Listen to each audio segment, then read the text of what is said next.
நான் இந்த சினிமா உலகத்துக்கு வர்றதுக்கு முன்னால் கேள்விப்பட்டிருக்கேன். ஷூட்டிங் நடக்கிற இடத்துலையே ஹார்மோனிய போட்டி தவலாலாம் எடுத்துகிட்டு போய் ஷூட்டிங் ஸ்டேட்டாக ரெக்கார்டிங் முதல்ல இல்லாமல் ஸ்பாட்லேயே பாடி வாசித்து நடிக்கிற நடிகர்கள் இருந்திருக்காங்க. இப்போ மரத்து மேலெல்லாம் உட்காந்துட்டு வாசிச்சிருக்காங்களா அந்த காலத்தில். கிருஷ்ணன் ஃப்ளூட் வாசிக்கலாம், மரத்து மேலே ஏறி வாசிப்பாங்க ஸ்பாட்டில். அப்படி இருந்தது. ரெக்கார்டிங் செக்ஷன் வந்தது, அதுக்கு ஒரு 2 மைக் வந்தது, அப்புறம் ஒரு சின்ன பொட்டி வந்தது. இப்படியே வந்து அந்த காலத்தில் என்ன பண்ணுவாங்கன்னாக்கா, நான் பார்த்த வரைக்கும் தியாகராஜ பாகவதர், எம்எஸ் சுப்புலட்சுமி, அந்த இப்போ எங்கள் காலத்துலேயும் கூட டிஎம் சௌந்தரராஜன், அந்த சிஎஸ் ஜெயராமன், இவங்கெல்லாம் பாட்டை எழுதி கொடுத்து அதை பைஹார்ட் பண்ணி பேப்பர்லாம் வந்து முன்னால் பாடுவாங்க. இப்போ மைக் வசதிகள்லாம் ஜாஸ்தி வந்துருச்சு.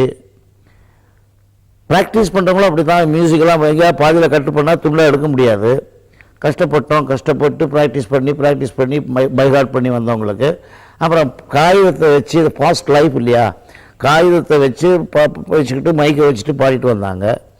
அதுக்கப்புறம் மறுபடியும் பல ட்ராக்ஸ் அது இது எலக்ட்ரானிக்கல் இன்ஸ்ட்ருமெண்ட் வசதிகள்லாம் வந்ததுக்கப்புறம் ஒரு பாட்டை வந்து கேட்ட உடனேயே ஒரு 2 துண்டாக பிச்சு அப்படி எடுக்கிறாங்க.